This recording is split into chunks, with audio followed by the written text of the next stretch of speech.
Let's get some practice with some partial derivatives. Here in example 9.12, I have a function of x and y. So it's going to map 2 dimensions to 1 dimension.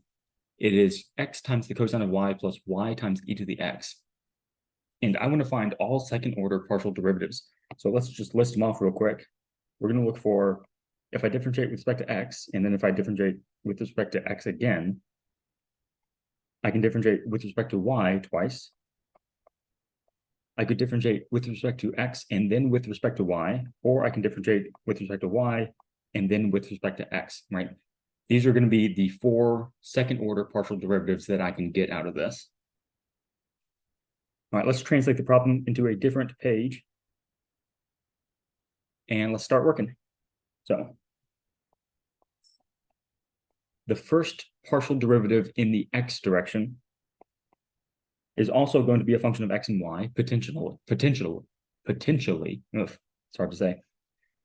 So if I differentiate this function with respect to x, keeping all of my y's as arbitrary constants, then I end up with a cosine of y in the first term plus a y e to the x in the second term. All right, let's find the other 2 derivatives that come from this. Let's differentiate with respect to x again. All right, now if I differentiate again with respect to x, the cosine of y is a constant. So I end up with just y e to the x.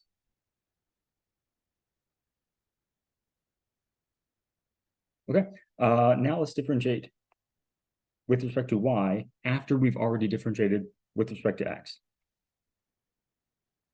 So if I differentiate with respect to y now, I end up with a minus sine of y plus an e to the x. Okay, now let's differentiate with respect to y. So going back up to our original function and differentiating with respect to y, we find that we get minus x times the sine of y plus e to the x. And this will break up into 2 other derivatives. We could differentiate with respect to y again, or we could differentiate with respect to x. Right, both of these potentially being functions of x and y.